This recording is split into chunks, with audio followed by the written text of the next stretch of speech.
বাংলাদেশে রাজনীতিটা বোধহয় আস্তে আস্তে সেই দিকেই যাচ্ছে যে কে কাকে কতটা পেটাতে পারে, কে কাকে কতটা ধোলাই দিতে পারে, কে কতগুলো কত কোটি বাঁশ মারার জন্য তৈরি করতে পারে, কেটে লাঠি তেল টেল মাখিয়ে রেডি করতে পারে, তাদের জন্যই যেন রাজনীতিটা হয়ে যাচ্ছে। বাংলাদেশের রাজনৈতিক কালচার এবং রাজনৈতিক ভাষা যে পর্যায়ে যাচ্ছে তাতে সুস্থ রাজনীতির পথে আমাদের যাত্রাটা আমার মনে হয় যে প্রত্যাশার চাইতে অনেক অতিরিক্ত হয়ে যাচ্ছে। এই বাস্তবতার মধ্যে যখন আমরা বাস করছি তখন কিন্তু আমরা সুন্দর সুন্দর প্রত্যাশার কথা বলছি যে আমরা নতুন রাজনৈতিক বন্দোবস্ত দেব, নতুন রাজনৈতিক বন্দোবস্ত তৈরি হবে, একটা ফ্যাসিস্টকে বিদায় দিয়েছি, এখন আমরা ভালো বাংলাদেশ গড়ছি। মানে অসভ্য, প্রফেসর ইউনূস নিজেই বলেছেন যে অসভ্য বর্বরতা থেকে আমরা এখন সভ্যতায় প্রবেশ করলাম। বর্বরতার যুগ থেকে সভ্যতায় প্রবেশ করার যুগে যখন আমরা দেখি কোনো রাজনীতিবিদ বলছেন যে মানে নামলেই ধোলাই দেওয়া হবে, কিংবা কয়েক কোটি বাঁশ কেটে রেডি রাখতে হবে ওদেরকে পেটানোর জন্য, কিংবা আরও রাজনৈতিক চটকদার যে কথাগুলো বলছি সেগুলো সভ্যতার যুগে প্রবেশ করার পরের সংলাপ হতে পারে কিনা সেই প্রশ্নগুলো কিন্তু জাগে। যেমন আওয়ামী লীগের কর্মসূচি, সেই কর্মসূচি নিয়ে রাজনৈতিক দলগুলোর যে ধরনের বাক্য ব্যবহার করা, সেই বাক্য ব্যবহার করাই বলে দেয় যে আমরা এখনো নতুন রাজনৈতিক যে বন্দোবস্তের স্বপ্ন দেখাচ্ছি সেই রাজনৈতিক বন্দোবস্তের ধারে কাছেও যেতে পারেনি। গণ অধিকার পরিষদের সাধারণ সম্পাদক রাশেদ খান এবং মানুষের যৌনাঙ্গ ছিঁড়ে কুড়ে ফেলা সেই রাজনীতিবিদ ওসমান হাদি কি মন্তব্য করলেন সেগুলো একটু বোঝার চেষ্টা করব এই ভিডিওতে। থাকবেন পলিটিক্স টিভির নিয়মিত আয়োজনে।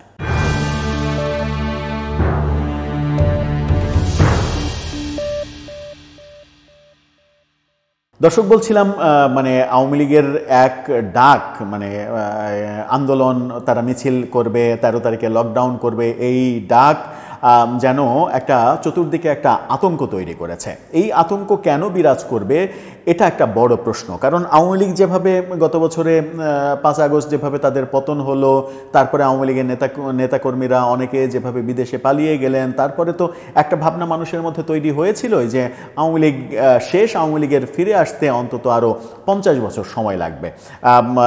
সেই আলোচনাটা মানে 2024 পেরোতেই 2025-এ এসে সেই আলোচনাটা যেন পাল্টাতে শুরু করলো।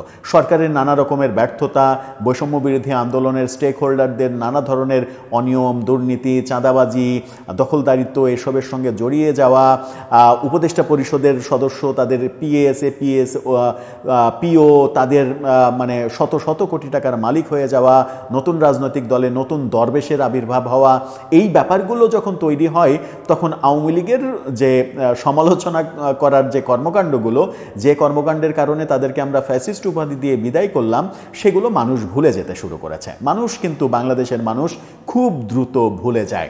বাংলাদেশের মানুষ এত দ্রুত ভুলে যায় যে এখন যদি আপনি মানে প্রশ্ন করেন যে 2001 থেকে 2006 সাল পর্যন্ত বিএনপির যে শাসন ছিল, তারপরে 2008-এ বিএনপির পতন হলো কেন 111 সরকার আসলো, এই স্মৃতিগুলো মানুষ ভুলে গেছে, মানুষের মন থেকে চলে গেছে। আবার যদি 2024-এর আগে মানে 2014-তে, 18-তে, 24-এ আওয়ামী লীগ একপাক্ষিক নির্বাচন করেছে, এই প্রসঙ্গগুলো যদি তুলে আনেন তাহলে মানুষ আস্তে আস্তে ভুলতে শুরু করেছে। কারণ এখন আবার এই সরকার মানে আওয়ামী লীগ সহ 32-33টি নিবন্ধিত দলকে বাদ দিয়ে নির্বাচন এবং ঐক্যমতের প্রক্রিয়া চালাচ্ছে। তার মানে হচ্ছে যে আওয়ামী লীগের কর্মকাণ্ডগুলো ভুলিয়ে দেওয়ার জন্য নতুন কর্মকাণ্ড নতুনভাবে তৈরি হচ্ছে। আবার যদি আপনি প্রশ্ন করেন যে বিএনপির আমলে 1996 সালের 15 ফেব্রুয়ারি কী নির্বাচন হয়েছিল, সেই নির্বাচনের পরে বিএনপি কেন 15 দিনের মধ্যে আবার মানে পদত্যাগ করতে বাধ্য হলো, কি পরিস্থিতি তৈরি হয়েছিল, সেগুলো কিন্তু আমাদের ভুলো জাতি আমরা মোটামুটি ভুলে গেছি। এবং ভুলে গেছি যদি আপনি এরকম প্রশ্ন করেন যে 96 থেকে 2001 পর্যন্ত আওয়ামী লীগের শাসন শাসনামলে আওয়ামী লীগ কী এমন করলো যে 2001-এর নির্বাচনে আওয়ামী লীগের আবার ভরাডুবি হলো, খুবই বাজেভাবে ভরাডুবি হয়ে বিএনপির কাছে ধরাশায়ী হয়ে তারা ক্ষমতা হারিয়ে ফেললো, ব্যাপারগুলো সবই আমরা ভুলে গেছি। এই যে ভুলে যাওয়াটা, আমাদের ভুলে যাওয়া রোগ, এবং ভুলে যাওয়া রোগটা এখন আবার দেখা যাচ্ছে যে আমরা আওয়ামী লীগের যে সকল কর্মকাণ্ড, বিশেষ করে মানে বিগত সময়ের, বিগত 5-10 বছরের যে কর্মকাণ্ড, সেই কর্মকাণ্ডের যে সমালোচনাগুলো করতাম সেগুলো মানুষ আস্তেই ভুলে যাচ্ছে। কারণ ভুলে যাওয়ার মতো নতুন নতুন রসদ আমরা আপনারা তৈরি করছে। এই যেমন গণ অধিকার পরিষদের সাধারণ সম্পাদক, একটা রাজনৈতিক দলের সাধারণ সম্পাদক, তার রাজনৈতিক ভাষা দেখেন, তাকে নিয়ে যে শিরোনামটা হয়েছে, শিরোনামটা দেখলেই বুঝতে পারবেন। বলা হচ্ছে রাজপথে নামলেই আওয়ামী লীগকে ধোলাই দেয়া হবে। মানে এখন কি ধোলাইয়ের সংস্কৃতি চলবে? মানে কেউ রাজপথে নামবে আর আপনি ধোলাই দিবেন, এই ভাষা, এটা কি রাজনৈতিক ভাষা হলো? আবার মানে ওই বলছিলাম যে মানুষের যৌনাঙ্গ ছিঁড়ে টিড়ে মানে ছিঁড়ে ফেলার সেই ভাষাগুলো আমি মুখে আনতে চাই না। সেই যে বিখ্যাত মানে অশ্লীল কথা বলে যিনি বাংলাদেশের নেতা হয়ে গেছেন এবং বিভিন্ন টক শোতে তাকে এখন অতিথি হিসেবে আমন্ত্রণ জানানো হয়, সেই ওসমান হাদি, তিনি মন্তব্য করছেন, তার শিরোনামটা দেখুন, তিনি মন্তব্য করছেন কয়েকশো কোটি বাঁশের লাঠি নিয়ে তৈরি হন। মানে তৈরিটা কেন হবে? তৈরিটা হবে যে আওয়ামী লীগ পেটাতে হবে। পেটানোতেই কি সমাধান? পেটানোর বাইরে কি আর কোনো সমাধান নেই? কিংবা ভাষার যে এই যে ব্যবহার, এই ভাষা ব্যবহারের বাইরে কি রাজনীতি করা যায় না? কিংবা রাজনীতি করা আদতেও সম্ভব হয়ে উঠছে না, এরকমটাই দেখছি।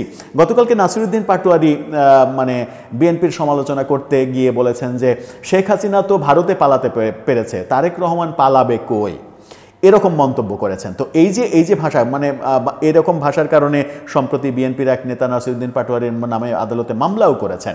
তো এই যে ভাষা প্রয়োগ রাজনীতিতে, যারা নতুন রাজনৈতিক বন্দোবস্তের কথা আমাদেরকে বোঝাচ্ছেন, স্বপ্ন দেখাচ্ছেন, তাদের যে ভাষার প্রয়োগ, এই ভাষার প্রয়োগটা আমাদের সুস্থ সংস্কৃতি কিংবা সুস্থ রাজনীতির কোনো ইঙ্গিত দিচ্ছে না।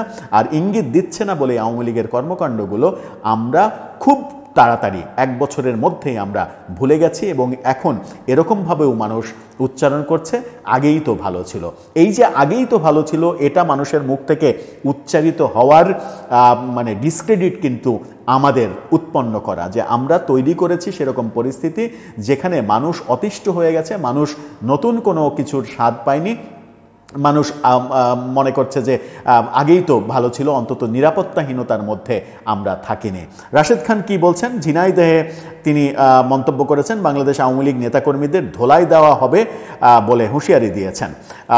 বলেছেন আওয়ামী লীগের ডামি এমপিদের ভারতীয় গোয়েন্দা সংস্থা নির্বাচনে নামাতে তৎপর হয়েছে, আগামী নির্বাচনে কোনো আওয়ামী লীগের ডামি এমপিদের সুযোগ দেওয়া হবে না। তার মানে নির্বাচনের আশেপাশেই ভিড়তে দেওয়া হবে না, আসলেই মায়ের, ব্যাপারটা এরকম। তিনি আরও বলেন আওয়ামী লীগের আগামী নির্বাচনের মাধ্যমে গঠিত সংসদ হবে ভারতীয় আধিপত্যবাদ মুক্ত সংসদ। জুলাই অভ্যুত্থানের মধ্য দিয়ে এদেশে আর মাস্তানতন্ত্রের রাজনীতি মানে হবে না, বিদায় নিয়েছে। দেশে আর মাস্তানির রাজনীতি, হ্যাডামগিরির রাজনীতি জনগণ মেনে নেবে না। এখন বিষয় হচ্ছে জুলাই আন্দোলনের আগেই তো বরং মাস্তানি আর হ্যাডামগিরির রাজনীতি ছিল না। হ্যাডামগিরি আর মাস্তানির রাজনীতি তো গত 14-15 মাসে বাংলাদেশের মানুষ নতুনভাবে এই রাজনীতির সঙ্গে পরিচিত হলো। যে হ্যাডাম দেখাতে গিয়ে আমরা মবের জন্ম দিলাম, মব নামক একটা সন্ত্রাসের জন্ম দিলাম, এবং সেটার জাস্টিফাই করার নানাভাবে চেষ্টা করলাম। এবং হ্যাডাম দেখাতে গিয়েই আপনারা জাতীয় পার্টির অফিসে হামলা করেন, ভাঙচুর করতে যান, অগ্নিসংযোগ করতে যান, একেবারে লণ্ডভণ্ড করে দেন। তখন যখন পুলিশ এবং সেনাবাহিনী আপনাদের নেতাকে ধরে পেটায়, ওই যে ধোলাই, আপনাদের তত্ত্বই তো এটা, ধোলাই দিতে হবে। এই ধোলাইটা যখন আপনাদের নেতাকে দেয়, তখন আবার সেনাবাহিনীর বিরুদ্ধে বিষোদ্গার করেন, এর শাস্তি দিতে হবে, ওর শাস্তি দিতে হবে। তাহলে আপনারা যদি ধোলাই সংস্কৃতির মধ্যেই থাকেন, তাহলে এই সংস্কৃতি তো বহু স্টেক হোল্ডার এভাবে ব্যবহার করবে। আমার মনে হয় যে আওয়ামী লীগকে অপ্রয়োজনীয় হিসেবে সমাজে আপনি যদি প্রতিষ্ঠিত করতে চান, তাহলে একটাই উপায়, ধোলাই সংস্কৃতির মধ্য থেকে বেরিয়ে আসতে হবে, রাজনৈতিক শুদ্ধ কালচার তৈরি করতে হবে। মবের সংস্কৃতি, হ্যাডামগিরির সংস্কৃতি, মাস্তানির মানে নিজেকে জাহির করার যে সংস্কৃতি, সেই সংস্কৃতি থেকে বেরিয়ে আসতে হবে। কয়েকশো বাঁশ কেটে, লাঠি কেটে আপনি তৈরি থাকবেন আওয়ামী লীগ পেটানোর জন্য। এই যে কথা কথা অন্যভাবেও বলা যায়, অনেক ভালোভাবে বলা যায়, শুদ্ধ পরিসরে অনেক তীব্র তীব্র কথা বলা যায়। যে তীব্র কথাগুলো শুদ্ধভাবে কিভাবে বলা যায় সেগুলো বোধহয় চর্চা করা উচিত, কারণ আপনাদের মাধ্যমে আপনাদের নেতাকর্মীরা শিখবে, আপনাদের নেতাকর্মীদের শিখিয়ে আগামী প্রজন্মের জন্য তৈরি করা আপনাদের যখন দায়িত্ব, তখন আপনাদের এই ভাষাগুলো খুব একটা শুভ ইঙ্গিত দেয় না। এই ভাষা এবং এই কালচার যদি বাংলাদেশের রাজনীতিতে স্টাবলিশড হয়ে যায়, তাহলে কিন্তু বাংলাদেশের রাজনীতি থেকে সহিংসতা জীবনেও দূর করা যাবে না। আর আমরা নিশ্চয়ই চাই না দেশের রাজনীতি সহিংস হোক, সহিংসতার মধ্যে থাকুক। কেউ অপরাধ করছে, যার তার অপরাধের জন্য শাস্তি দেন, বিচার করেন, যথাযথ প্রক্রিয়া মেনে বিচার করেন। যে ব্যাপারগুলো মানবাধিকার লঙ্ঘন হয় কিংবা যে ব্যাপারগুলো মৌলিক অধিকারের পরিপন্থী হয়, সেই ব্যাপারগুলো না ঘটালেই আমার মনে হয় যে পরিস্থিতি ক্রমেই শান্ত হবে। হ্যাঁ, আওয়ামী লীগকে বিদায় দিয়েছেন, আওয়ামী লীগ আবার ফিরে আসতে চাইলে আপনারা প্রতিরোধ করবেন, সেইটার রাজনৈতিক ভাষা আমার মনে হয় যে অন্য হওয়া উচিত। তারা রাজনৈতিক কর্মকাণ্ড করছে, তাদেরকে প্রতিরোধ করার দায়িত্ব সরকারের, পুলিশের। যদি মনে করে যে তারা বেআইনি করছে, আপনি যদি রাজনৈতিক কর্মসূচি পালন করতে চান, তারা লকডাউন কর্মসূচি পালন করেছে, ঘোষণা করেছে, আপনি ওপেন এভরিথিং ওপেন কর্মসূচি পালন করেন, নতুন একটা নাম দেন, নাম দিয়ে আপনি রাস্তায় নামেন, মিছিল করেন, সমাবেশ করেন, রাজনৈতিক কালচারের মধ্যে থাকেন, তাহলে হবে কি যে তারা একটা তার মতো করে করেছে, তাকে ঠেকানোর দায়িত্ব সরকারের। আমি জনগণকে বলছি যে আপনাদের ভয় পাবার কিছু নেই, আমরা আছি আপনাদের পাশে। এই যে মাঠে আছে, আপনি কোনো কিছু শাটডাউন করবেন না, কোনো কিছু লকডাউন করবেন না, আপনি দোকান খোলেন, ব্যবসাপাট খোলেন, সব কিছু চালান। এটাই রাজনৈতিক সংস্কৃতি। এর বাইরে যদি যান, তাহলে এই হানাহানির সংস্কৃতি একদিন আজকে আপনি যাকে টার্গেট করছেন, সে আগামীতে আপনাকে টার্গেট করবে, আগামীতে আরেকজনকে টার্গেট করবে, আবার সে তাকে টার্গেট করবে। এই টার্গেট করা থেকে আমার মনে হয় বের হয়ে আসতে হবে। দর্শক, আপনার ভাবনা কি?